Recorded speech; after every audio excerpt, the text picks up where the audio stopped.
se decía que en este capítulo 20 del libro de Deuteronomio, ¿sí? O por lo menos yo sé que hay muchas más, pero queriendo rescatar 4 de este texto, vamos a leer del capítulo 20, verso 1 en adelante, hasta el versículo número 9. Mi amado, rescaté 4 reglas, por lo menos para mí, esenciales para ir a la guerra.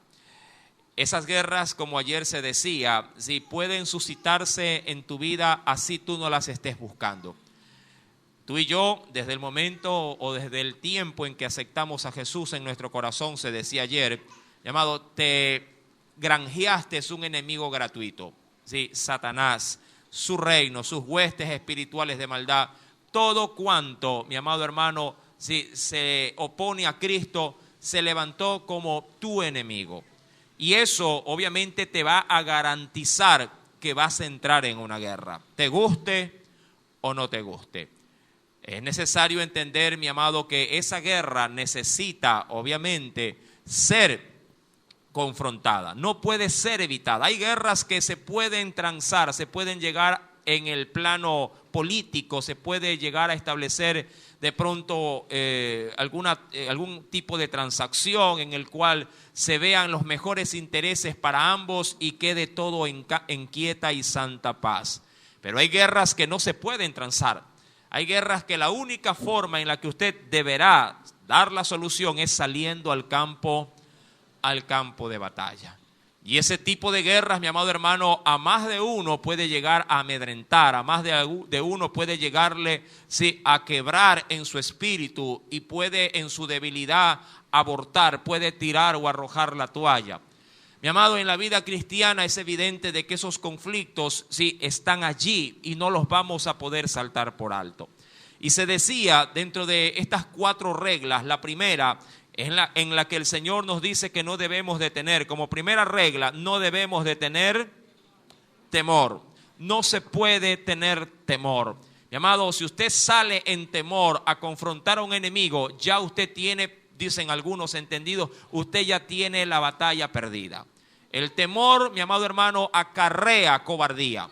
Debe de entender eso. El temor acarrea cobardía. Si usted sale a la guerra con temor, mi amado, esa cobardía se apoderará de usted en el campo de batalla y dejará, obviamente, sí, esa trinchera que le han dicho que tiene que defender o esa avanzada que le dijeron que tiene que llegar, usted la dejará botada, tirará su arma, correrá y dejará a todos, sí, sin su capacidad, sin su, diríamos, aporte para dicha guerra.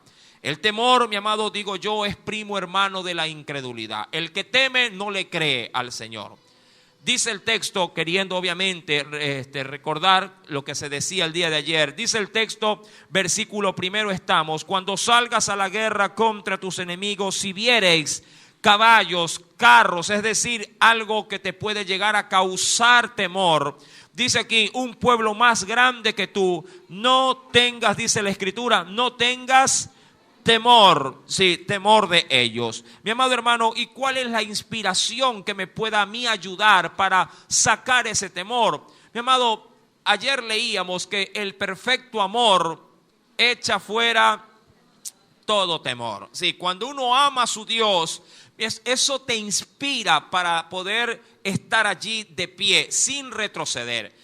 Hay una promesa que dice la Escritura, mi amado hermano, porque en el mismo versículo 1 terminará diciendo el Señor, porque Jehová tu Dios está contigo. Y eso a ti te debería de alguna forma de crear, ¿sí? Una especie como de espaldar donde tú te puedas apoyar. No sé, pero cuando uno es chiquito, un infante, cuando uno va con su papá, ¿uno caminaría con temor? No, por lo general las criaturas cuando van con su padre y con su madre, ellos van seguros. Sí. Ahora, cuando un adolescente sale por primera vez sin la compañía de sus padres para tomar por primera vez su colectivo, su metrovía en la actualidad, el bus, mi amado, ellos van llenos de temor, porque es su primera vez. Y en ese sentido la madre y el padre en casa quedan pero con los nervios de punta. le han dado las recomendaciones. Inclusive quiero creer que ellos le acompañaron a su hijo más de una vez para decirle, mira que aquí hay un banco, mira que aquí hay una gasolinería, mira que aquí queda esto, aquí queda lo otro. Y ahí en esa esquina te quedas. ¿Verdad? Por primera vez, mi amado, obviamente esto causará mucho temor. Mas sin embargo, sí, el constante ir y venir, irá qué cosa en ese muchacho. Irá de alguna manera haciéndolo sentir seguro. Siempre las primeras veces para hacer algo nuevo va a causar temor. Y en la vida cristiana no es la excepción. Siempre las primeras pruebas, las primeras dificultades pueden causarte temor, pueden causar en tu vida cierto tipo de cobardía. Pero Dios mismo te ha dicho, te ha garantizado que Él va a estar contigo. En Deuteronomio capítulo 1, venga conmigo por favor a la escritura. En el verso número 30, hoy he seleccionado unos versículos adicionales a los del día de ayer. Sí, que creo yo que son y serán para tu vida como lo es para la mía, serán de gran bendición. Dice en Deuteronomio capítulo 1, verso número 30. ¿Sí trajiste la Biblia? Hoy por hoy no hay pretexto no traer la Biblia, porque hasta en el celular uno puede descargar la aplicación. ¿Verdad que sí? Claro. No olvide poner obviamente su celular en silencio o privarlo de llamadas para que nada lo interrumpa. Dice el Señor allí, Jehová vuestro Dios, verso 30, Jehová vuestro Dios, el cual va delante de vosotros, Él peleará por vosotros conforme a todas las cosas, y te da el referente, que hizo por vosotros en Egipto delante de vuestros ojos. Ahora, tú y yo debemos de entender algo dentro de esta primera regla. Sí. Esta primera regla de combate es que no deba de tener miedo. Si no puedo tener temor, no me puedo dar el lujo de que me tiemblen las rodillas. Mi amado, tú y yo tenemos que tener presente algo muy claro. Dios te quiere en la batalla. Métete eso bien en la cabeza. Dios te quiere en el campo de batalla, aun cuando el que pelea en ese campo no vas a ser tú, va a ser Dios. Pero Dios te quiere allí. Si tienes clara la figura. Mi amado, Dios te quiere en el campo de batalla. No te quiere refugiado en la seguridad, en el confort, ¿sí?, que tú mismo has creado. No sé cuál es tu zona de confort. Para algunos la zona de confort es su hamaca, porque por ahí creo que escucho uno en la vecina de al lado. Para algunos su zona de confort es su sillón. Para otros su zona de confort es el trabajo. Se sienten seguros en el trabajo. Para otros su zona de confort puede ser su cocina, la lavandería. Mi amado, para algunos su zona de confort puede ser su deporte preferido. Por aquí hay muchos que juegan vóley, por ejemplo. Y ese puede ser su zona de refugio. Allí él se siente seguro. Hay otros que su zona de confort es la ociosidad. Les encanta estar ocioso. Y medios los topan. ¡Ay! Es como que usted pone el dedo en la llaga. Brincan. Mi amado, Dios te quiere en el campo de batalla, sea cual sea que se pueda llegar a presentar delante de tu vida. Puede ser una enfermedad, un campo de batalla. Puede ser, mi amado hermano, una crisis financiera. Puede ser esta bendita pandemia, que de una o de otra forma a muchos cristianos les cuesta dar el paso fuera de la casa. Se acostumbraron a quedarse en casa. Y el cuerpo, el hombre, es un hombre, mi amado, es un ser de hábitos. El hombre es un ser de hábitos. Yo venía justamente hoy conversando con mi esposa y diciendo, la gente se habituó a estar en casa. Y yo digo, eso a mí me da la explicación razonable de cómo un hombre condenado a 10 años de cárcel, el primer año debe de ser tormentoso. Pero como el hombre es un hombre de hábitos, ya para el segundo año está habituado. Se habituó a esa celda de 3x2. Ese es el diámetro que tiene. Se habituó. Y allí, mi amado, el cuerpo, diríamos que se acopla, se adapta. El hombre puede adaptarse a la paz, por ejemplo. Puede adaptarse a la tranquilidad. Puede adaptarse a vivir quieta, como lo dice el Señor, quieta y reposadamente. Y en su hábitat se siente seguro. Y aún su estilo de vida, mientras haya tranquilidad, puede ser su zona de confort. El problema viene cuando Dios remueve nuestra zona de confort y de la nada comienzan a emanarse muchas situaciones, muchos conflictos, muchas crisis, y entonces lo entendemos que la guerra ha comenzado. Y allí, mi amado, recuérdalo, Dios te quiere en el campo de batalla. Aun cuando tú no sirvas ni siquiera para pasar las balas. Porque algunos hasta el estruendo de un trueno los mete debajo de la cama. Al sonar de un trueno, ¡ay, Señor amado! Y cierra, tapa los espejos. Hay quienes dicen que son valientes. A la primera cucaracha voladora que ven, Señor, por aquí me voy. Y salen. Mi amado, Dios ha dicho en su palabra, versículo número 30, recuérdalo por favor. Jehová vuestro Dios, el cual va delante de vosotros, Él peleará por vosotros conforme a todas las cosas que hizo por vosotros en Egipto, delante, dice allí, delante de vuestros ojos. Y para muchos dirán, delante de mis ojos no ha ocurrido nada. Mira, delante de tus ojos ocurrirá lo que tú quieres creerle a Dios que puede ocurrir. Y cuando yo leo en Dios su palabra, yo estoy seguro que lo que Él hizo y está escrito aquí, eso es algo real. Y si acaso tengo algo de incredulidad, solo me basta ver a mi alrededor, a mi familia, y yo digo, ellos son un milagro para mí. Y yo he visto y he comprobado el gran poder de Dios. Pero muchas veces comprobar las victorias de Dios sobre tu vida implica de que tú hayas estado en el campo de batalla. Llamado, dentro de las reglas de combate, la primera es no tener, recuérdalo, no tener temor. Como para poder alentarte algo más, en Deuteronomio capítulo 7, dice el Señor, versículo 21 al 23, lo siguiente. Deuteronomio capítulo 7. Hoy acelero un poquito con los dos primeros pasos, ¿sí? Ya los di ayer.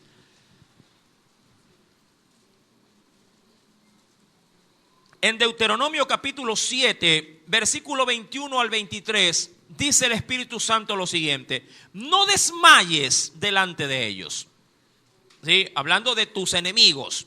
No desmayes delante de ellos. No sé cuáles serán tus enemigos actualmente. Sí, puede ser, insisto, puede ser una situación la que te esté causando temor o terror. Para muchos estudiantes, cada vez que la maestra dice, sí, cierren todo, examen, esa es mi batalla, dicen algunos. Allí está mi conflicto. Para otros, ir al dentista será una gran guerra, ¿verdad? Luchan para poder sentarse donde el odontólogo va a trabajar en su muela. Dice, no desmayes delante de ellos, porque Jehová tu Dios está en medio de ti, Dios grande y temible. Y Jehová tu Dios echará, dice la Escritura, y ponle asunto a lo que viene. Y Jehová tu Dios echará a estas naciones delante de ti. Lee, ¿qué dice? Poco a poco. Y aquí es donde a nosotros nos cuesta procesar. Nosotros decimos, Señor, derriba, derrota, saca, fuera y expulsa ahora en el nombre de Jesús, para que nunca más me atormente esto que me está atormentando. Y Dios puede ser que diga, bueno, hijo, está bien lo que me pides y te entiendo, pero mi proceso para contigo, yo que te conozco, será poco a poco. Diríamos así, día a día. Y ese proceso, mi amado, en la regla de combate, sí, debe de ser debidamente, sí, atendida por nosotros. Hay guerras que Dios las puede así ganar para nosotros. Que ayer hubo un ciclón y a la mañana siguiente una gran bonanza. Diríamos, el sábado, amanecer domingo, una fiebre, pero que no la calmaba ningún tipo, sí, de pronto de pastilla. Pero al amanecer del domingo, la fiebre ya no está. Y usted dice, wow, ese es Dios. Pero ¿qué hay de aquellas enfermedades, si las quiero poner en el plano de la batalla? ¿Qué hay de aquellas enfermedades que llegaron y han venido con título de propiedad? Diciendo, me vengo a quedar, no me voy a ir, aquí voy a vivir contigo. ¿Qué hay de esas crisis, mi amado hermano, financieras que te dicen, llegué, el desempleo llegó y te voy a hacer pasar sin empleo un parcito de años. Para ver qué tal, cómo estás. Y tú de pronto en el primer día que te quedas sin empleo ya estás clamando, vigilando y ayunando. Señor, mañana voy a conseguir trabajo en el nombre de Jesús. Y ya vas 3 meses buscando trabajo y trabajo no te lo dan. Dios, mi amado, ha establecido para cierto tipo de batallas, para cierto tipo de guerras, que Él las va a echar delante de ti, pero poco a poco. No podrás acabar con ellas enseguida. A muchos les cuesta procesar esto. Porque hay quienes solo toman una parte de la Biblia y dice, plaga no tocará mi morada. Y oh sorpresa, la casa en tiempos de coronavirus se llamó COVID-19. A toditos les cayó. La pregunta es, ¿qué? ¿Dios falló? No, Dios no ha fallado. Poco a poco. Hay cosas que Dios, mi amado hermano, nos necesita experimentar a su pueblo. Necesita a su pueblo experimentar cierto tipo de guerras. Nos guste o no nos guste, a veces nos tiene que llegar el hambre, nos tiene que llegar la escasez, nos tiene que llegar la enfermedad para poder entender el sufrir también de todo el pueblo. Cuando un médico se enferma, diría cualquiera, el médico no creo que se enferme. No, a él también se enferma. A él también. ¿Cuántos médicos murieron en esta crisis? ¿Dónde estuvieron? A mí me asombra esto. Ellos por su labor, por su función, debieron estar en el campo de batalla. ¿Verdad? Diría cualquiera, era su obligación estar en el campo de batalla. Cuando hay una guerra, cambia, diríamos así, la función. Los soldados, el ejército, tiene que estar en batalla. Y cuando hay crisis como esta, ¿dónde tiene que estar la iglesia? ¿Dónde? Seguro que estaba en el campo de batalla. ¿Dónde estaba la iglesia en medio de la guerra? Muchas de ellas bajo la seguridad de su zona de confort. Creo que muchos hasta le pusieron plástico a las ventanas, a las puertas, cerraron todo, pusieron silicón hasta en el más último rincón donde había ahí alguna abertura. Aquí no va a entrar el virus. Mi amado, ¿dónde peleaste esta batalla? ¿Dónde? Ahora, si tú me dices a mí que desde tu hogar fue ¿cómo se suele llamar? Fue un fortín donde tú bombardeabas a los enemigos, pues te felicito. Desde allí tus oraciones salieron como ráfaga de metralleta para todo tipo de enemigo. Pero si tu hogar fue simplemente un colchón y un televisor, tú no peleaste, te acobardaste. ¿Cómo estuvo tu zona de confort? Lo convertiste realmente, mi amado hermano, sí, en una tanqueta para poder desde allí repeler todo dardo del enemigo. O como te lo dije, dijiste, bueno, ahora sí, temporada 1, Netflix, vamos con la serie. ¿Cómo te cogió? ¿Te cogió atrincherado para pelear o te cogió en un oasis para descansar? Mi amado, la guerra, te guste o no, va a llegar. Y tú tendrás que definir cómo poder confrontar esa guerra. Ahora bien, cuando avanzamos en el punto 2, rapidito, el tiempo apremia, se decía que la siguiente estrategia para poder justamente considerar esa regla de combate era estar afirmado en Dios. Dice el texto bíblico, si vuelvo a Deuteronomio capítulo número 20, capítulo número 20, ¿lo tiene? Dice el Señor, verso 2, Deuteronomio 20, verso 2. Y cuando os acerquéis, mira cómo Dios es que decir, no te puedes escapar, Dios te obliga. Dice, cuando veas la batalla, no corras. Cuando la batalla llega a tu vida, tienes que acercarte. Dile, hermano, no me diga eso. No lo sé, pero los que tuvieron enfermos en casa, los metieron en el dormitorio, le pusieron llave y dijeron, ahí verá cómo sale. Ahí verá si muere o vive. ¿Qué tuviste que hacer? ¿Cuántos estuvieron enfermos en casa de coronavirus? Díganlo nomás con libertad. En mi casa toditos caímos. Todos. Con excepción de un flaco que anda por ahí. Sí, no creo, por ahí anda. El mío. Mi amado, todos pasamos en casa. Todos pasamos la crisis. La pregunta es, ¿qué hicimos? Yo tengo entendido que aquí hay muchos miembros de iglesia que les dio el COVID. Sí, para uno dice, no sé qué me dio, pastor, tuve fiebre, no sé, una debilidad, me agarraba por las paredes, olía y nada podía discernir, probaba todo desabrido. ¿Qué será que me dio? El COVID. Punto. Eso fue lo que te dio. Que no te dio, gracias a Dios, con la severidad con que a otros sí se las dio. Eso es otra cosa. Pero he escuchado muchos testimonios, dice, hermano, todo afiebrado, todo, tenía que atender a mi hijo, tenía que atender, porque eso sí, cuando el COVID o cuando alguna enfermedad, así le pique un mosquito al marido, es como que le haya caído cáncer. Sí, las décimas creo que se vuelven altas temperaturas. Ay, mujer, ayúdame. El hombre es flojo por naturaleza. Amén, ¿verdad? Amén, me incluyo. Sí, mi amado, pero nos tocó atender, todos débiles, todos achacosos, nos tocó así confrontar la situación. Y dice el Señor en el versículo número 2, cuando os acerquéis para combatir, mira, se pondrá en pie el sacerdote, y aquí me quiero concentrar en esa última parte del verso que dice, y hablará al pueblo. Hablará al pueblo. Mi amado, ¿cómo poder estar firme?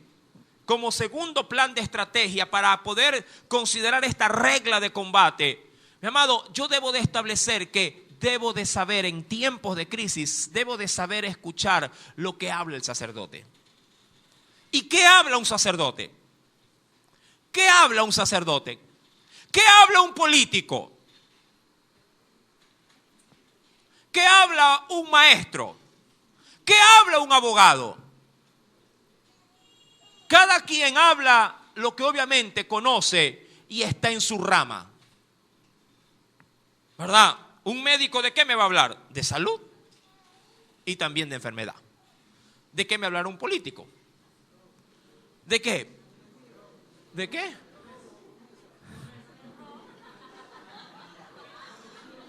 Miremos esa página. ¿De qué habla, mi amado hermano? Obviamente, ¿sí? ¿De qué habla, por ejemplo, si un maestro? ¿Acaso no habla de asignaturas? ¿Verdad? ¿Sí o no? ¿Qué hablan de eso hablan? Hablan de lo académico. ¿De qué habla un sacerdote? Un sacerdote debe de hablar. Esa es la segunda regla. Y tú y yo, ayer obviamente, ya no voy a dar el mismo texto, pero ayer se decía que tú y yo, ¿qué cosas somos para nuestra familia? ¿Qué somos? Somos sacerdotes, ya lo hemos visto por la Escritura. Vosotros sois mis sacerdotes. Mi amado, y un sacerdote está llamado a hablarle al pueblo cuando éste se acerca a la batalla. Y claro, ¿de qué hablará un sacerdote sino de la palabra de Dios? Dice, mi amado, ven conmigo por favor a la Escritura. En el capítulo número 31 del libro de los Números, capítulo 31, dice el Señor en el versículo 6. Mira, cuando habían guerras en Israel, los primeros que estaban en la guerra eran los sacerdotes.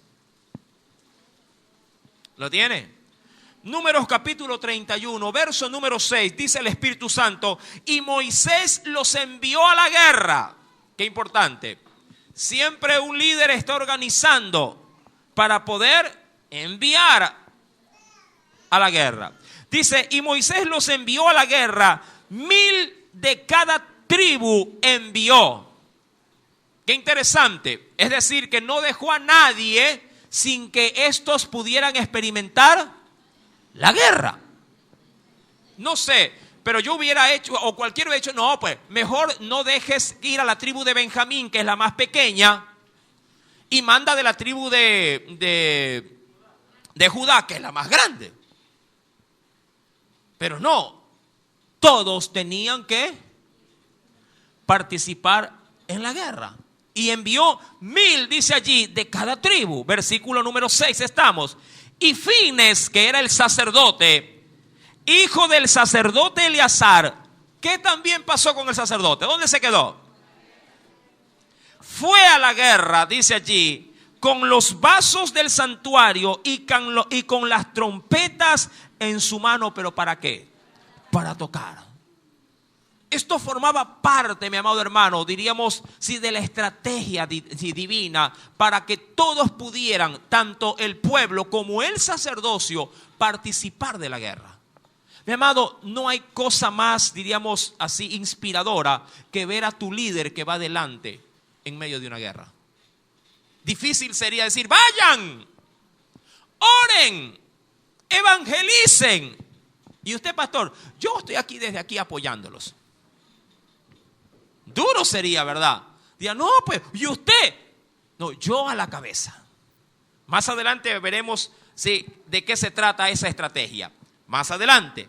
Dice la Escritura, mi amado hermano, en el segundo libro de Samuel, capítulo número 23, con respecto a afirmarse en Dios a través de la palabra, porque el sacerdote tenía que hablarle al pueblo. Dice en 2 de Samuel, capítulo número 23, verso número 2 en adelante. ¿Lo tiene? Me encanta muchísimo esto, ¿sí? Y cómo lo dice el Señor para nosotros. Dice: el Espíritu de Jehová. ¿Lo tiene? 2 de Samuel, capítulo 23, verso número 2 hasta en adelante. Dice: el Espíritu de Jehová ha hablado por mí. Y su palabra ha estado ¿en dónde? Ha estado en mi lengua. El Dios de Israel ha dicho: Señor, ¿eres tú? No, no es él. Es el de lado. Me habló la roca de Israel. Habrá un justo que gobierne entre los hombres, que gobierne en el temor de Dios. Será como la luz de la mañana, como el resplandor del sol en una mañana sin nubes, como la lluvia que hace brotar, dice allí, la hierba de la tierra. Y todo por esto, ¿por qué? Porque la palabra de Dios siempre ha estado, ¿dicen dónde? Ha estado en mi lengua. Mi amado, yo y usted como sacerdotes de nuestros hogares no podemos en una guerra dejar de hablar de Dios. Amén. Porque a veces pareciera ser que es en el confort donde nos olvidamos de Dios. Una estrategia para la guerra es siempre mantener palabra de Dios en la punta de nuestra lengua. Mi amado hermano, hasta allí diríamos todo aquello que se decía, sí, hasta la segunda parte, sí, hasta la primera parte, perdón, del tema de ayer, que hoy obviamente vamos a complementar. Pero sí quisiera darle dos textos rapidito, así, pero rápido, por favor. Al libro de los Salmos, por ejemplo, capítulo número 56, verso 3 al 4. Voy a dictar los textos porque quiero adentrarme obviamente a donde el Señor nos quiere llevar hoy. En el libro de Salmos, capítulo 56, verso 3 al 4. Quiero que alguien lo lea y otra persona me busca el Salmo 107, verso número 19 y 20. ¿Lo tiene? El primero, Salmo 56, verso 3 al 4. Si alguien ya lo encontró, sí, se puede poner en pie y lo puede leer. El otro es Salmo 107. Gloria a Dios, Salmo 56. En el día que temo, yo confío. En Dios alabaré su palabra, en Dios he confiado. No temeré. ¿Qué puede hacerme el hombre? Amén, gracias. Rapidito, ¿qué dice ese texto? En el día que temo. ¿Qué día es el que te causó temor? ¿Ah? ¿Qué día? Desde el día que te dijeron ya no salen, COVID al acecho. ¿Qué dice la Biblia? El día que temo, yo en ti confío. En Dios alabaré, ¿qué cosa? Su palabra. Por eso es que el sacerdote tenía que hablarle al pueblo, porque ver a enemigos más numerosos que Israel habría de causar terror. Pero la palabra en medio de la batalla no puede faltar. Dice la Escritura aún más: en Dios he confiado, no temeré. ¿Qué me puede hacer el hombre? Yo podría decir, ¿y qué me puede hacer el COVID? Mira, lo máximo que me puede hacer el COVID es matarme. Nada más. Llevarse un ser querido. Nada más. Tú dirás, hermano, ¿y le parece poco? No, porque yo sé que para mí el morir es ganancia. Y por eso nada más me puede hacer. ¿Me entiende? Mi fe tiene que ser en Dios más grande que cualquier terror de la noche. Es lo mucho que puede llegar a pasar. Mi amado, dice aún Salmo 107, verso 19, que alguien lo lea. Ya lo encontraron, ¿verdad? Rapidito, que alguien se ponga de pie para avanzar al punto 3.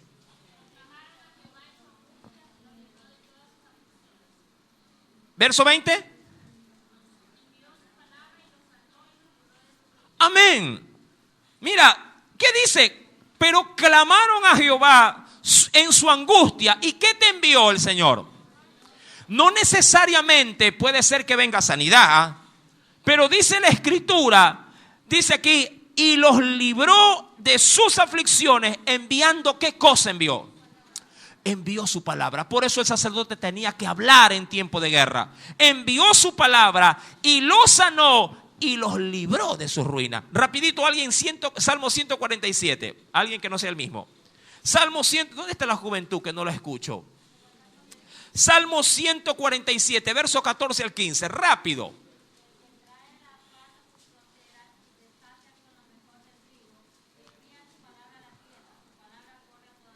Ajá, dice en la misma porción bíblica, dice en la Reina Valera del 60, Él da en tu territorio la paz, te hará saciar con lo mejor del trigo.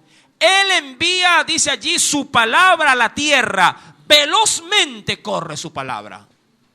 La pregunta es, ¿y cómo corre la palabra de Dios? ¿Cómo? ¿Cómo corre? ¿Cómo? Predicándola, anunciándola, proclamándola.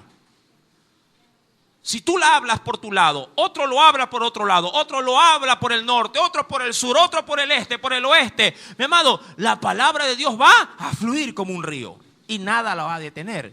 Y quien la escucha cobrará ánimo, se levantará y saldrá, mi amado, en victoria, sí, en medio de la aflicción. Es que la palabra es lo único que te puede dar fe, no hay otra. La fe viene por el oír. ¿Y el oír de qué cosa? De las series de Netflix. ¿Por el oír qué cosa? Su palabra.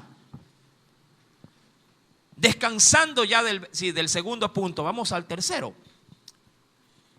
La tercera regla de guerra, recuerda la primera. La primera es no tengas temor. La segunda, afírmate en Dios. ¿Y cómo lo vas a hacer? Con su palabra. 3, que nada te distraiga. Que nada te distraiga. Esta tercera parte es fascinante, a la verdad. Dice el Señor, leo verso 5, y los oficiales hablarán al pueblo. Aquí hay algo que parece que no tiene nada que ver, pero ya escarbando un poco, tiene muchísimo que ver. Mira, ya una vez que el sacerdote hizo lo suyo, ya una vez que Dios dio el consejo desde el verso 1 al 2, en el verso 5, ahora quienes reciben la orden se dirigen al pueblo. Porque quienes recibieron esta ordenanza fueron los oficiales, ¿sí? Diríamos los capitanes del ejército, porque un ejército no puede tener un capitán. Un capitán sí administra un pelotón de soldados. Y por eso se puede denominar como alguien que va a oficializar, ¿sí?, con un determinado grupo, ¿sí?, una guerra. Ahora, dice, y los oficiales hablarán al pueblo diciendo, ¿quién ha edificado casa nueva y no la ha estrenado? Vaya, dice aquí, y vuélvase a su casa, no sea que muera en la batalla. Y algún otro la estrene. Verso número 6. Otra pregunta. ¿Quién ha plantado viña y no ha disfrutado de ella? Vaya y vuélvase a su casa, no sea que muera en la batalla y algún otro la disfrute. Verso número 7. ¿Y quién se ha desposado con mujer y no la ha tomado? Vaya y vuélvase a su casa, no sea que muera en la batalla y algún otro, dice allí, y algún otro la tome. Ahí paro. Estas 3 observancias dentro de estos versículos del 5 al 7 tienen que ver, mi amado hermano, con una situación. En la batalla se necesita gente que esté con cuerpo, alma y espíritu, de lleno, concentrado. Porque si hay algo que te distrae, no solamente que te puede a ti costar la vida, sino que tu distracción bien podría causar la muerte de todo tu pelotón. Y ante esto se establecieron 3 subreglas dentro del tema, ¿no? Dentro de este tercer punto, no te distraigas. Para poder estar, diríamos, con cuerpo, corazón y vida en medio del campo de batalla. Porque cuando tú tienes en tu mente cosas que te distraen, primeramente no vas a estar tú, vas a estar desconcentrado. Tu cuerpo estará allí, pero no tu mente, como posiblemente puede estar pasando en este momento contigo. ¿Cómo así? Sí. Hoy tú puedes estar aquí, tu cuerpo puede estar sentado y pensando, ay, ¿a qué hora me escribirá? Otros dirán, ropa sucia que me puse o no puse ese calzoncillo, ¿dónde se quedó?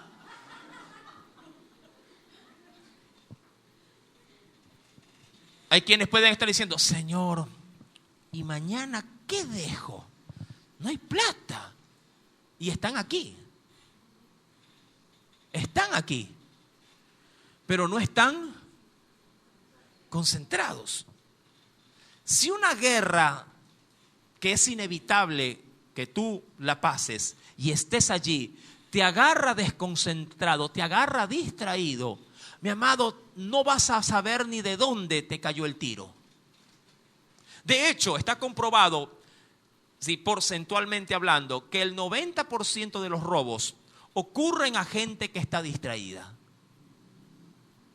Que si por allí hubiese estado algo atento, no le hubieran robado. O por lo menos si hubiera minimizado los riesgos. A mucha gente lo agarra así con la boca. Y ¡pum! Afloja todo. ¡Ay! Y le da todo lo que tiene. Lo mismo pasa con los accidentes de tránsito. Es igual. Siempre, amado hermano, la falla, por lo general, en ciertas excepciones, la falla para un accidente de tránsito es descuido humano. No vio la luz y se la pasó. Estaba distraído. Lo típico, así van. Yo he visto gente en moto con una mano en el timón y con otra así.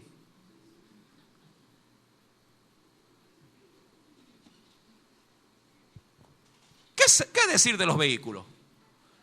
Suben los vidrios, ponen la música a todo volumen. ¿Qué van a escuchar cuando le pite el de al lado? Ni en broma. Van totalmente distraídos.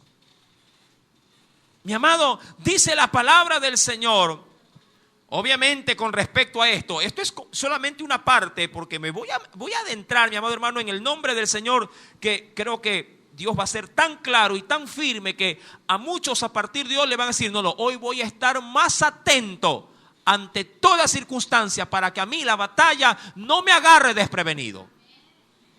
A muchos, yo ya lo he dicho y en muchas otras enseñanzas, a muchos la pandemia los agarró distraídos. Bien boquiabiertos los agarró a muchos. Cuando se dieron cuenta, ya estaban encerrados en casa, agarrados de las manos con una mascarilla en la ventana. Y preguntándose, ¿qué pasó, hermano? Hermano, ¿qué pasó? Explíqueme, ¿qué está pasando? Y eso a algunos, a otros los agarró no solo boquiabiertos, sino que los agarró, mi amado hermano, sin fuerzas. Que hoy por hoy sacarlos de la casa es una lucha ya para que puedan buscar de Dios. Bueno fuera que los haya cogido desprevenidos, pero reaccionando, no, ahora aquí, lo que no hacía en la iglesia lo voy a comenzar a hacer aquí. No, al contrario. Tras que los agarró distraídos, los agarró débiles. Y en su debilidad, mi amado, se secaron. Gloria gloria a Dios porque a los que los agarró distraídos, pero en medio de la aflicción clamaron desde dentro del vientre del pez, que vendría a ser dentro de la casa, y Dios los arrojó para que salgan otra vez a servirle. Qué bien por ellos. Mis amados hermanos, 3 excusas habían para poder, diríamos, mantener las filas con gente concentrada. La primera de ellas es: Señor, diciéndole al oficial, yo quiero ir a la guerra y tú sabes que aquí estoy armado y uniformado. Versículo 5 dice: pero recién acabo de construir mi casa. Me falta el techo, pero aquí estoy. El oficial estimado decía: hijo, vaya, póngale el techo, estrénela, y terminado aquello puede volver a unirse a las filas. El segundo: Señor, ya planté mi viña. Ahora, de acuerdo al libro de Levítico, usted se va a asombrar de esto. Si no me falla la memoria, capítulo 19. Cuando un hombre sembraba una viña, ¿sabe cuándo podía disfrutar de esa viña? ¿Sabe cuándo? ¿A los cuántos meses cree usted que podía disfrutar luego de que había sembrado? Suponiendo que más, no, desconozco de esto, sí, pero entiendo yo que cada año uno siembra y cada año uno cosecha. Pero cuando se trataba de viñas, de viñedos, de uvas, mi amado, el que sembraba su viña, hablando del pueblo de Israel, la sembraba desde el primer año, pasaba el primer año y no cogía el fruto. Pasaba el segundo año, no cogía el fruto, no lo recogía. Todo estaba dedicado a Dios. El tercero no cogía el fruto. El cuarto agarraba el fruto y lo iba a dejar al templo. El quinto año recién disfrutaba de los frutos. 5 años. Eso está en Levítico 19. Mi amado, cuando alguien sembraba una viña y supongamos que la guerra justo cayó el quinto año de su sembrado, él decía: disculpe, estoy uniformado, tengo mi fusil aquí está mi cantinflora y mi mochila, listo para la batalla, pero hoy es el quinto año, hoy me toca o me tocaba disfrutar del fruto. ¿Qué hago? ¿Voy a la guerra? Dicen: no, vuélvete. Disfruta de lo que sembraste y de lo que te costó tanto trabajo. Sí, permítete cosechar lo que sembraste. No vayas a la guerra. En el tercer ejemplo dice: estoy desposado, no casado, desposado. Es decir, tengo petitorio de matrimonio. Ya la pedí. El desposorio no es igual al casorio. Se parece, pero no es igual. El desposorio es que ya está pedida de matrimonio. Es decir, que la chica ya tiene el anillo de compromiso. Y claro, Dios quería evitar el riesgo, porque ahí lo dice por qué tiene que regresar. En el primer caso dice que tiene que regresar, no sea que muera en la batalla. Y esa casa que le sacó a él el aire, trabajarla, construirla, venga de pronto otro y la ocupe. Y el que, como decimos nosotros, nadie sabe para quién trabaja. Y sea otro el que la disfrute. Lo mismo pasaba con el viñedo. Sí, no sea, dice en el versículo 6, no sea que muera en batalla y disfrute de ese viñedo otro. Y en el caso del desposorio, dice la Biblia, quien es hombre, versículo 7, dice: vaya y vuélvase a su casa, no sea que muera en batalla y alguno otro tome a esa mujer que está dada en matrimonio, pero que ni él mismo la ha podido en Dios conocer. Vaya, disfrute, vaya con su casa, vaya a su mujer. Hubo un caso en la Biblia que es muy conocido, hablando de Urías. Urías no es que estaba desposado, él estaba con su mujer, él ya estaba casado. Pero él no quiso, en tiempos de guerra, no quiso tener intimidad con su mujer. Y no lo hizo no porque no hubiera podido tener el derecho, él ya estaba casado, pero él no quería sentir deleite mientras su pueblo estaba en guerra. Esa es la idea, ese es el principio que uno rescata. que cuando el pueblo esté en guerra, así tenga derecho de estar en paz o derecho de permitirme cierto tipo de excesos por consideración al sufrimiento de otros, me alineo, me privo para poder estar en el mismo espíritu del pueblo. Si hay tiempo de luto, puedo escuchar alabanzas de gozo, pero prefiero abstenerme de aquello. ¿Para qué? Para solidarizarme con aquel que está en sufrimiento. ¿Sí me está entendiendo, verdad? Estas eran las 13 secciones para este punto 3, para esta tercera regla de combate. Recuerde, en esta tercera regla era que nada te distraiga. El punto esencial era: tienes que venir a la guerra con tu mente, con tu corazón, con tus fuerzas. Ahora, esto es arma de doble filo. Esto es arma de doble filo. Y voy a ir al Nuevo Testamento, y aquí a muchos luego de haber ya escuchado esto, cuando lean en el Nuevo Testamento lo que Jesús va a decir, van a decir: ahora entiendo. Porque muchas cosas del Nuevo Testamento no tienen sentido a veces para nosotros porque desconocemos la regla de la ley. Y acompáñame por favor al Evangelio de Lucas, capítulo número 14.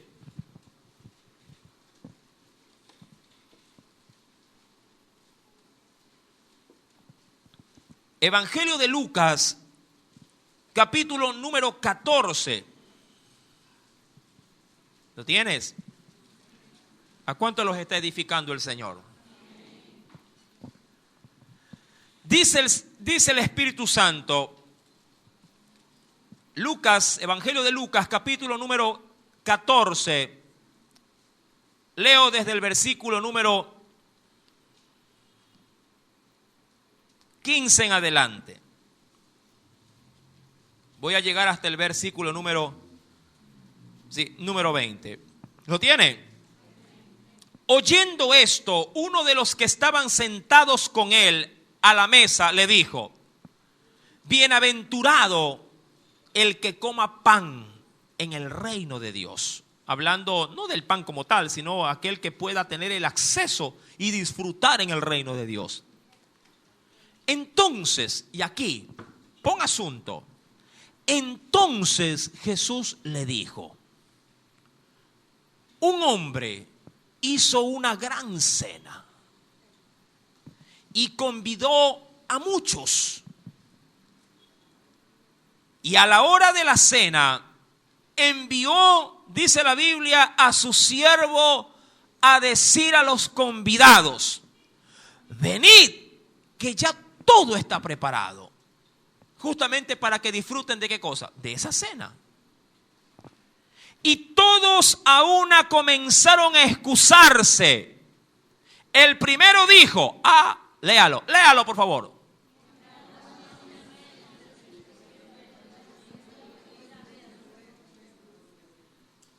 Te ruego que me disculpe, que te excuses. Discúlpame, he comprado una hacienda. Las reglas, ¿se acuerdan de las reglas que estamos leyendo en Deuteronomio? Ahí, la primera. La segunda, otro dijo: he comprado 5 yuntas de bueyes, posiblemente para arar, ¿qué cosa? Posiblemente un viñedo. Es que el trabajo del viñedo era de todo lo que esto involucraba. Dice aquí: he comprado una yunta de bueyes, voy a probarlos, te ruego que me excuse. Y la tercera es que dice aquí: acabo de casarme y por tanto no puedo ir. Ahí están las 3 reglas de sección para no ir ¿a dónde? Lo que pasa es que Jesús quería dejar bien establecido que estas excepciones, por eso es que Jesús luego no es que los abofetea, pero sí reniega con la parábola de que estaban tomando algo inclusive fuera de qué. Lo que yo siempre digo, esa palabrita, e inclusive estaba fuera del contexto. Pero que el pueblo en su ociosidad, en su vagancia, en su querer cubrir su responsabilidad para que la haga otro, dice: no puedo. No, esas eran reglas, pero para la batalla, para la guerra.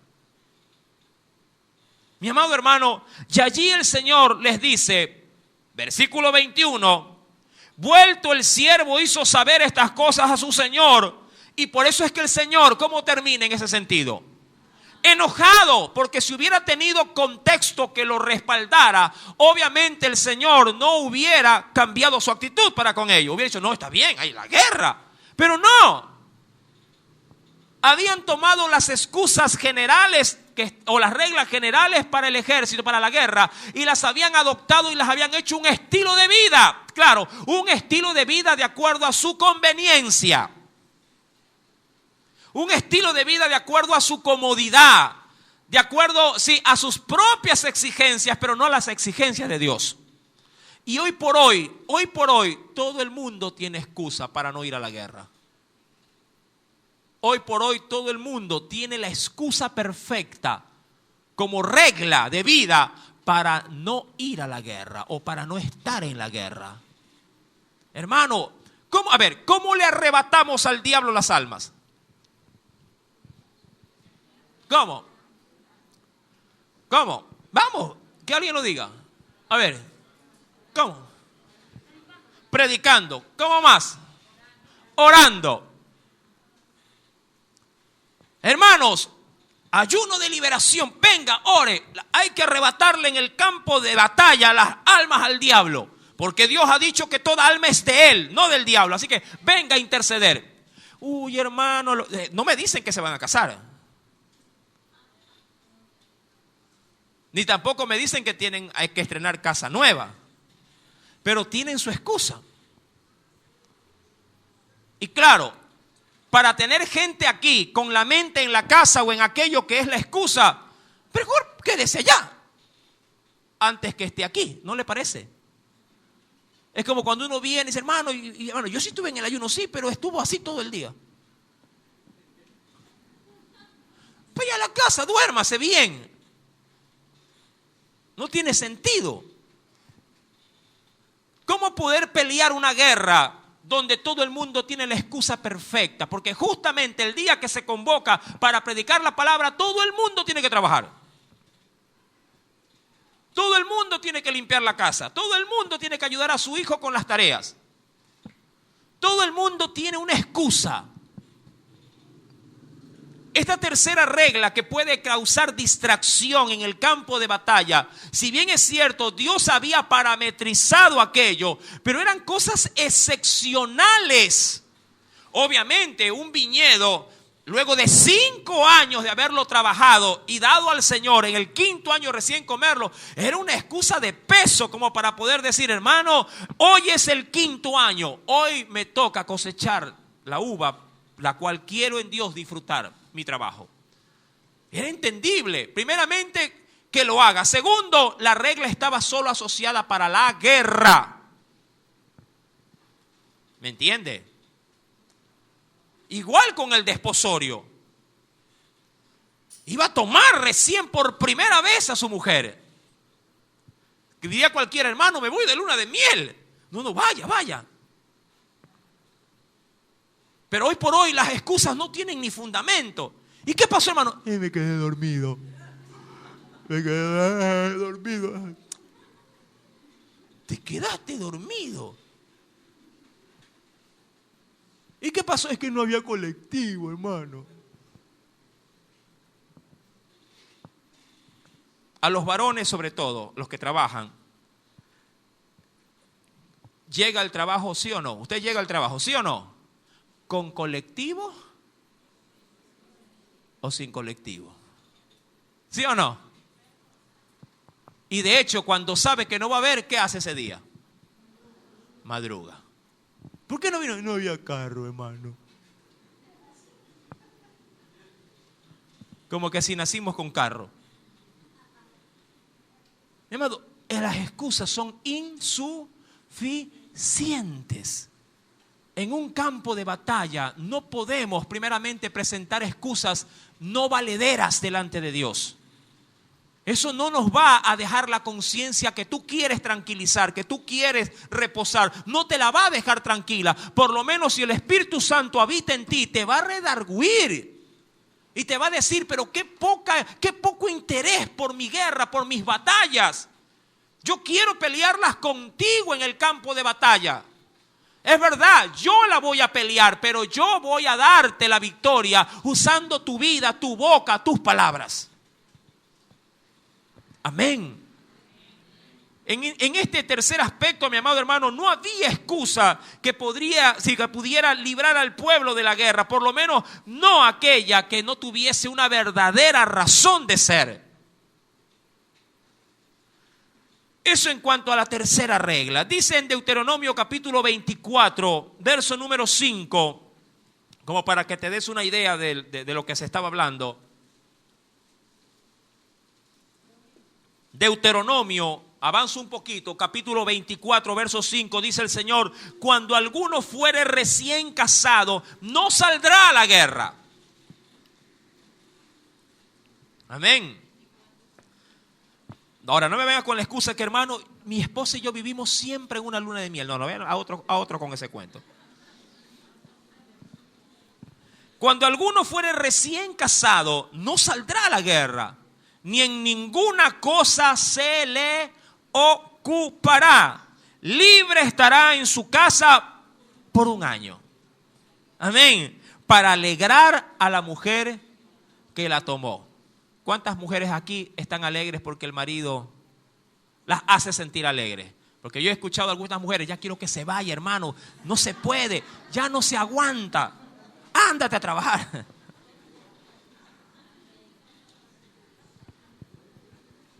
Esas eran las reglas, pero para la guerra. Pero cuando vamos al Nuevo Testamento, como lo leíamos en Lucas capítulo 14, que ya lo leímos, hermano, la gente comenzó a poner estas excusas, pero diríamos así, para poder evitar cualquier responsabilidad. Y allí es donde caemos en descrédito.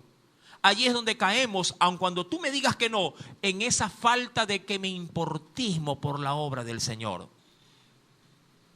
Estás con el tacho de ropa hasta arriba, amado, y sabes que al otro día hay que evangelizar. Lávala un par de días antes. Madruga. Decimos que al que madruga Dios le ayuda. Madruga a lavar ese día. Levanta a esos hijos que están con la boca abierta babeando en cama y dile: oye, ayúdame, flojo, ven. Pero hay que ir a la guerra. Por último, cuando vamos a Deuteronomio 20, veamos el cuarto y último parámetro para poder tener esa cuarta regla de combate bien clara. Deuteronomio capítulo 20, leemos ahora desde el verso 8 al 9. Esta última regla es: sé líder para los demás. Sé líder para los demás. Y hay 2 aspectos que debemos considerar. Leamos, verso número 8. Y volverán los oficiales a hablar al pueblo y dirán: quien es hombre medroso, esto lo leíamos ayer y me adelanté, recuerde que le dije que me había adelantado un poquito.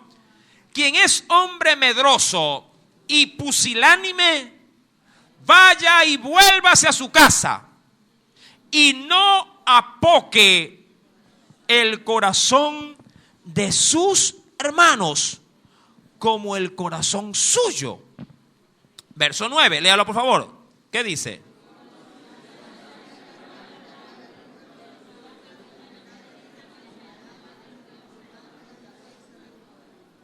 Mi amado hermano, ¿qué podríamos considerar con estos términos? Bueno, siempre es bueno dar, yo creo que ayer ya decía algo, pero complemento sobre todo para los que no estuvieron ayer escuchando sobre todo los significados de ciertas palabritas que están allí en la Biblia.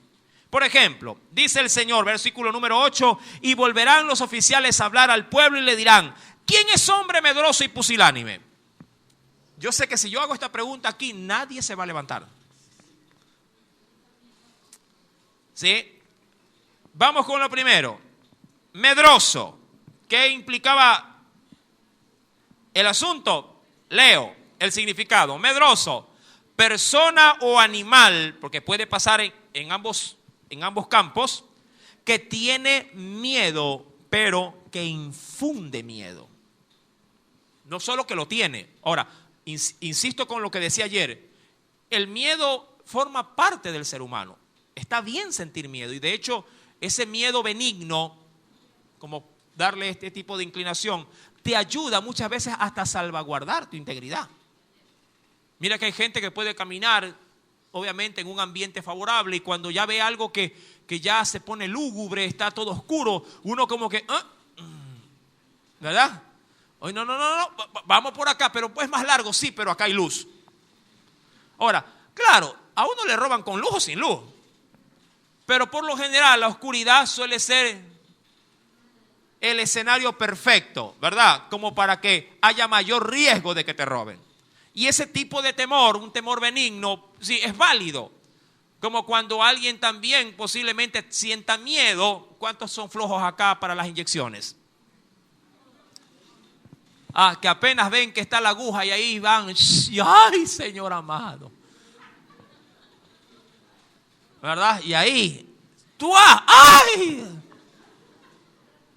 Es un temor valedero. Pero acá no, acá se habla de un temor que no solamente a ti te amedranta, sino que también contagias con el miedo. Infunde miedo. Eso en cuanto al término medroso. En cuanto al término pusilánime, sí, apunte, que no tiene valor, y aquí vamos a ver, para enfrentarse a las dificultades o para defender sus ideas. ¡Wow! Esto no lo vimos ayer, esto lo estamos viendo recién hoy. Pusilánime. Apunte, que no tiene valor para enfrentarse a las dificultades o para defender sus ideas. Esto pasa mucho en casa, sobre todo, sin necesidad de guerra. El muchacho va al papá, dime tal cosa o tal. No sé, no. A tu mamá, anda, tu mamá. Pero papá, yo no. Medio hay un problema, medio hay un altercado, no, con ella. No le gusta afrontar. Peor, como lo dice el mismo texto, la misma definición, no puede defender sus ideas. Para mí esto es un hombre, bueno, no un hombre, un títere, un muñeco, que baila al son que le tocan, que se mueve al son de los hilos. Que si está en un lado escuchando algo, un criterio, y dice, sí, es verdad, sí, tiene la razón, sí, claro que sí. Va el otro, sí, también, sí, claro, por supuesto, sí, claro, obviamente, te respaldo al 100%. Sí, claro, también. Oye, pero yo te dije lo opuesto, no, es que los dos tienen razón. Hay muchos maridos así, ¿verdad? Claro que sí.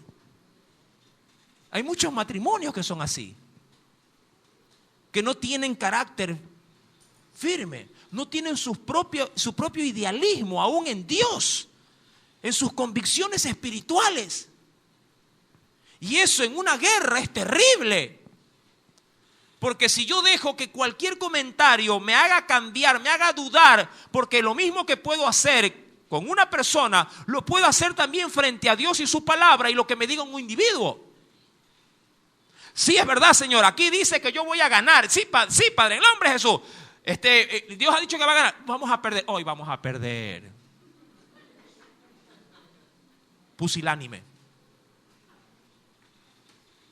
Señor, dice aquí que yo todo lo puedo en Cristo. Todo lo puedo. No vas a poder. No voy a poder. Me lo dijo que no voy a poder. ¿Qué tipo de hombre eres para la guerra? Eres pusilánime. La Biblia dice que el hombre de doble ánimo es inconstante en todos sus caminos. Esta cuarta regla es trascendental. Esto define victorias o derrotas. Si Dios te dio la directriz, ajústate a ella y defiéndela hasta con los dientes. La Biblia me dice a ti y me dice a mí, mi amado, que yo debo de defender esta doctrina. He sido puesto para presentar defensa del Evangelio. La defiendo con mi vida. Así mi vida se ponga en riesgo. Mira que hay gente que se define en el error. en la equivocación. Inclusive hay gente que muere por algo falso. Yo he visto a madres alcahuetas que el hijo viene robando, le deja lo robado, viene la policía, señora, aquí no, aquí no entró, aquí no, y mueren esa ley. Y hay gente que hasta le sacan la droga de la casa de entre las faldas, no es mía. Y la tiene ahí. Oye, pero aquí está lo que está robado, está en tu cajón, no sé, alguien me lo debe haber puesto.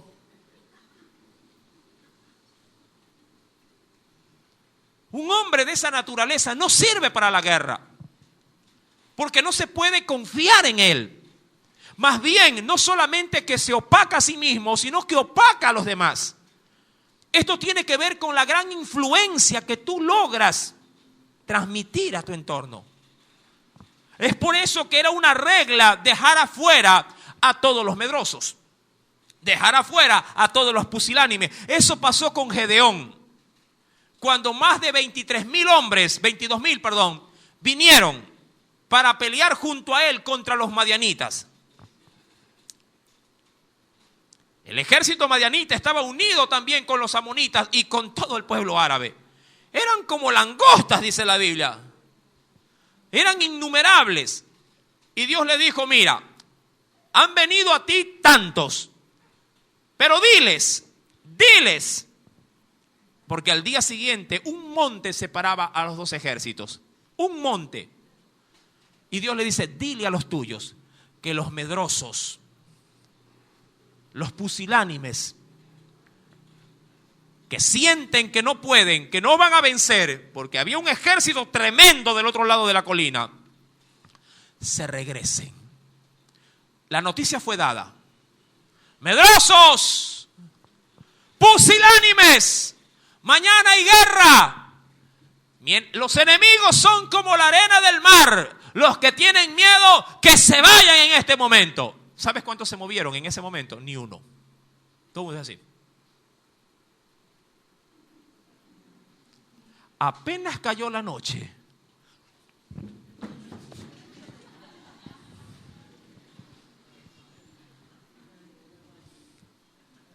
$13,000 se fueron ese día. En el pueblo no es tanta diferencia, le cuento. Y a pese a esto, Dios los volvió a probar en las aguas. Eso es otra cosa. Pero el efecto negativo que puede causar la debilidad de carácter de un líder, mi amado, tiene trascendencia sobre el ganar o el perder una guerra. Dice la Escritura. ¿Cuántos saben que Dios está hablando en esta mañana? ¿Verdad que sí? Y volverán los oficiales a hablarle al pueblo y dirán, ¿quién es hombre medroso? Vaya y vuélvase a su casa y no apoque el corazón, dice ahí, ¿de quiénes? De sus hermanos. Ahora, este término, mi amado hermano, opacar, ¿qué implica? Apunte el significado.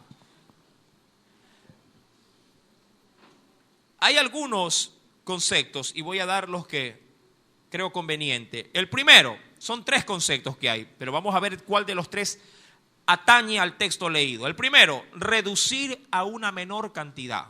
Significa, sí, apocar. Reducir a una menor cantidad. Segundo significado, volver más estrecho y limitado. Volver más estrecho o limitado. Posiblemente, no sé, un ejemplo, un camino. Un camino puede empezar de 4 carriles y terminar en uno de doble vía. ¿Verdad? Tercero, abatir, tener por poca cosa, ¿sí? En el tercer significado, abatir o tener por poca cosa. Y yo estaba pensando, ¿cuál de estos 3 se ajusta a lo que Dios nos quiere decir? Y llegué a una conclusión, los 3. Los 3. Un hombre medroso y pusilánime, no solamente que él está afectado, sino que al afectar a otros, reduce a una menor cantidad de que posiblemente de fuerzas. Salen los dos al campo de batalla. Pero el medroso y pusilánime le dice: "Ay, pero no vamos a poder, ya está bien, ya trabajemos, pero no, mira, media horita nomás, pero si yo quiero venir no, media horita, es que mira, se va a poner más fea la cosa. Ya cumplimos, pero media horita nomás". Y lo reduce. Le baja la intensidad. Uy, ¿cuánto va a predicar el pastor? Ese pastor habla mucho. Uy, no, Señor. Por eso llegó tarde, para escuchar poquito. Mi amado, cuando deberíamos de aumentar la intensidad, de subir las revoluciones, y mucho más cuando el tiempo se pone más difícil, más duro, mi amado, deberíamos de estar al 100%. Pero el pusilánime y el medroso hace, ¿qué cosa al pueblo? ¿Qué hace al pueblo? Opacarlo. Lo reduce a su menor cantidad. Segundo, vuelve más estrecho y limitado el camino. Y eso es muy cierto. Vamos. Pero yo no tengo plata. ¿Tú tienes plata? No, tampoco, pero vamos. No, entonces yo no voy. Pero hay que llegar hasta allá. Vamos nomás, no, ahí caminamos más. No. Yo pensé que era que aquí uno iba a trabajar. En vez de ponerte proyección, te pone limitación. Opaca el corazón del pueblo. Dicen en el tercer concepto: abate o tiene por poca cosa o por poco estima, se podría también interpretar acá. Lo que es de valor, lo que es fundamental, lo que es de importancia, siempre el pusilánime y eso lo ve como poca cosa. Oye, pero es un alma. Ay, pero un alma. Si hubieran 10 fuera. Y mentira, porque cuando hay 10, ¿cuántas 10? Ay, no, estamos en peligro, son 10, mucho. El pastor es que tiene que ir. Peor si están endemoniados. No, eso no, ni de broma.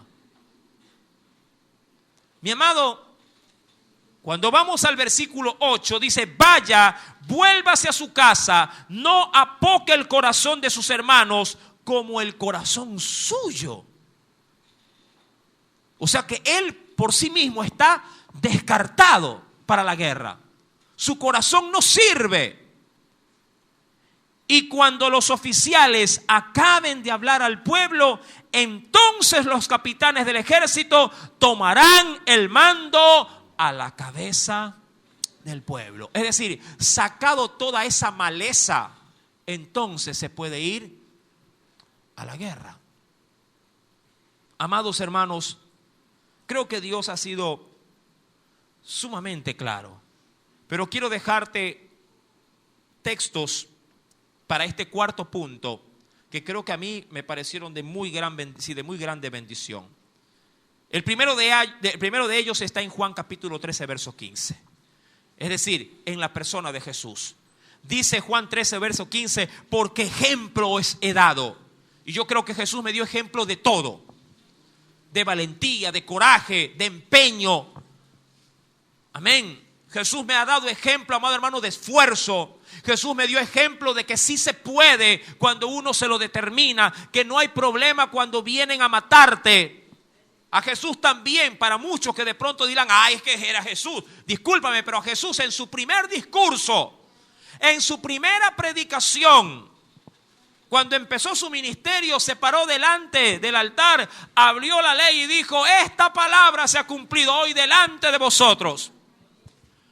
Y la Biblia dice que todos los que le escucharon se quedaron con la boca abierta, pero también querían despeñarlo, apedrearlo. Y Jesús dijo: ahora hay que salir corriendo de acá. No es mi tiempo. Y se fue. Pasó riesgos. A veces ser valiente no necesariamente es morir. A veces ser valiente, en ciertos casos, hay que saber huir también. Porque yo no puedo estimar mi vida de poco valor, sabiendo todavía cuando Dios recién quiere que yo comience a servirle. Eso sí, para los nuevos que quieran servir a Dios, Satanás te va a recibir con un balde de miedo para opacarte, para hacerte medroso y pusilánime. A veces las primeras impresiones en Dios no son las tan favorables. A veces el primer encuentro no es tan impactante en el sentido de que, ¡wow! La gloria de Dios. Ah, no, si esto es así, cuenta conmigo. A veces son, ¡ay, Señor! Por aquí es que usted viene, hermano. Sí, varón. Pues, ¡ay, Señor! Y por dentro está diciendo, nunca más, nunca más, nunca más, nunca más.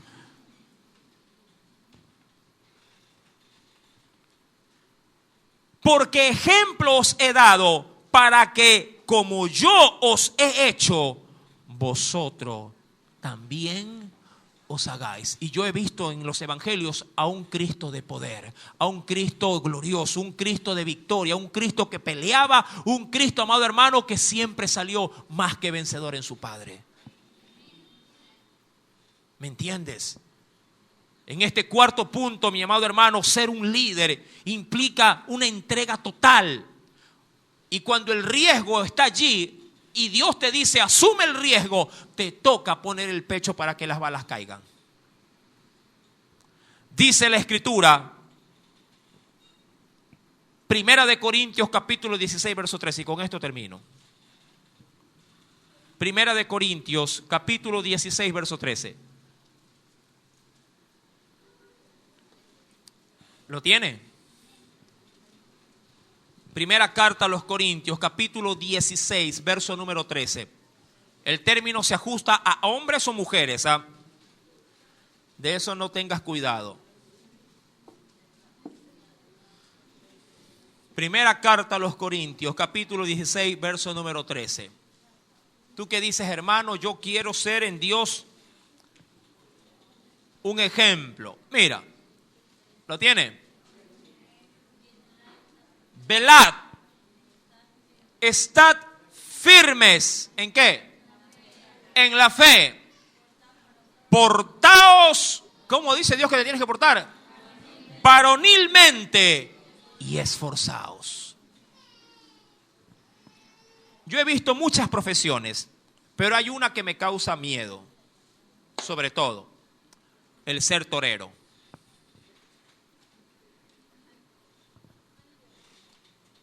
Pero la labor del creyente no es tan diferente a la del torero.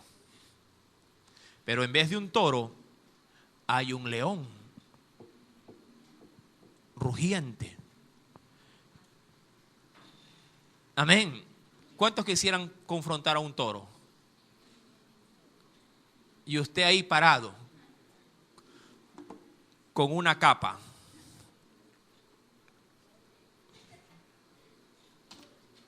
El problema es que a veces el toro nos embiste, nos eleva, caemos, pero en Cristo nos volvemos a parar. Esa es la diferencia, amado hermano. Amados, que estas reglas de combate sean principios para que tú puedas obtener en Cristo Jesús la victoria. No te amedrantes, no seas pusilánime, cobrad ánimo. Esfuérzate, le dijo el Señor a Josué, y sé valiente, porque así como estuvo con Moisés, está contigo todos los días, mi amado hermano. Y si acaso te sientes solo, ahora tu pequeño cuerpo es el templo donde el Espíritu Santo ha venido a morar. Amén. Él, mi amado, te infunde aliento, no temor. Y recuerda que el perfecto amor echa fuera todo temor. Ama a Cristo y te aseguro que el mal que venga, nada te conmoverá. Tú mirarás al Señor, el Señor te mirará a ti y tú dirás, avanzo, Señor, y Él te dirá, avanza. Hay de pronto fieras, hay mares tempestuosos, venga lo que venga, tú mira a Cristo y camina. Amén. El mal puede ser que esté allí, pero si el Señor te dice, ven, anda en el nombre de Jesús. Amén. Que Dios te bendiga con esta palabra. Sí, la gloria sea para nuestro Dios. Apláudele que ya terminó el